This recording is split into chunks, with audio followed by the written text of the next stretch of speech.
In this episode, you'll discover 3 ways to raise the average speed of your boat. Feel the grip of the oar handle, smooth yet firm in your hands. Taste the salt of your own sweat and the occasional splash of water. It's all part of the journey. Welcome to another episode of Faster Masters Rowing Radio. Each week, our host, Masters Rowing Coach Rebecca Caro, dives deep into the world of Masters Rowing. Whether you're on the water or in the gym, join us to become a faster master. Let's go rowing. Hello, everybody, and welcome back to the Faster Masters Rowing Podcast. I'm Rebecca Caro, and today we're tackling an interesting point that will help you in your training. Can you raise the average speed of your boat? We all know that boats speed up and slow down if you're steering, if you hit a bit of wake, if you have a bad stroke. All of these things affect your speed. But the average speed, obviously, is the net of how fast you accelerate the boat in the power phase and how much it slows down in the recovery phase. Now, we have had a separate episode all about ways to slow the boat down less. So I'm not going to focus on that, although I will link to that episode in the show notes. Today, we're talking about the things that happen to you while you are training. And the first thing to work on in raising your average boat speed is to row to the conditions. This means paying attention to what's happening with the wind, with waves, with how the water surface is. If you're on a river, you know that there are flat patches and there are patches where the water can be quite swirly. For example, if you go past a bridge, the water bounces off the bottom of the river and then comes up to the surface again and can swirl, particularly off the bridge abutment, so the footings of a bridge when it's on the riverbed. And so being conscious of what is happening around you allows you to make subtle changes to improve how your boat is moving. Here's an example. Say you're rowing in a headwind. Where you start rowing, say you're just doing a 1K course, the headwind will make the waves highest at the start because the 1 kilometer distance has allowed the waves to progressively build up. And And as you get closer to the finish of your 1K, those waves will be lower.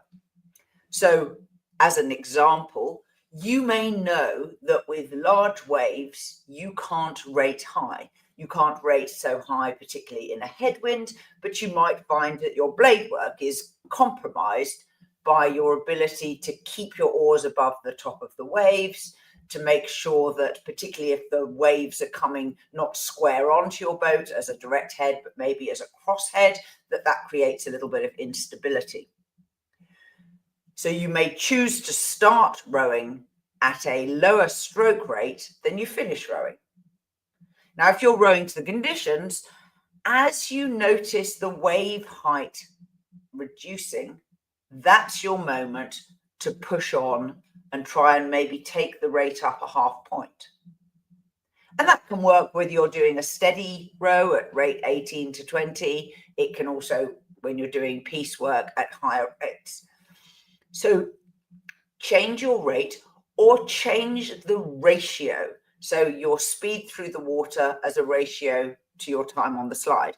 That doesn't necessarily change your stroke rate, but if you can raise the intensity through the water, you will go faster and raise your average boat speed. Secondly, don't make any huge moves. If you do a gigantic, massive push that isn't your final sprint for the line, the chances are you will have a gigantic, massive slump afterwards. So by doing slightly more moderated moves, you make the boat go a little bit faster and you're more likely to be able to hold that new speed after you finish the move. One of the things you will notice or will recall perhaps from your early years of rowing, you do a big push 10 and then the boat speed would really drop off, or the balance would drop off after you finished the 10. Now, that's not going to help your average boat speed. So try and make your moves a little more subtle, but also make them more sustainable. I had a coach who used to describe your energy as oranges. You've only got a certain number of oranges to squeeze this outing, this practice, this race. So if you squeeze them all early on, you won't have any oranges left later on. So that's about pace judgment, of course, and managing your own supplies of energy. So don't squeeze all your oranges in really big moves, because you'll find that you will compensate by conserving energy, and that will lower your average boat speed. And today we're talking about trying to raise our average boat speed. The last thing is to avoid rowing in dirty water. That's a phrase I use to mean disturbed water, water that has been, for example, the puddle of a crew that's in front of you. You know that you make a puddle in the water when your oar releases, but it takes time for that puddle to dissipate. When the water block is not a solid unit because it's been churned up by someone else's oar, it makes the water unstable. And that makes it hard for you to grip the oar into the water and to get a solid lock between the face of the oar and the water block. So this affects the boat run as well, and it also affects your ability to put energy into pushing the boat forwards because the grip is less obvious. Now, if you are rowing around other crews who are in front of you, avoid rowing in their dirty water by putting their puddles under your riggers. There's plenty of room between the hull of the boat and the tip of the blade. Doesn't matter if it's sweep or sculling. But if you can put their puddles under your riggers or under your pin, you will know that that disturbed water will neither affect the run of the hull nor where you're placing your oar into the water. Now, that's perfect for straight line courses. If you're a coxswain, that's what you should be aiming to do. One time where it's really hard to avoid rowing in dirty water is if you're in an 8 and you have an unconventional rig, so that you don't have alternating bow and stroke side, port and starboard down the boat. If you have 2 people on the same side, you may end up with bow seat, so number 1 seat, with their rigger on the same side as stroke seat. And unless you're a really strong men's 8, that almost inevitably means that stroke will be putting their oar into the water where it's already been disturbed. So that's a consideration for coaches when you're thinking about how to rig an 8 optimally for the crew that you've got and who to put in which seat. So raising your average boat speed, something you can practice right away, tomorrow, today, in your next practice.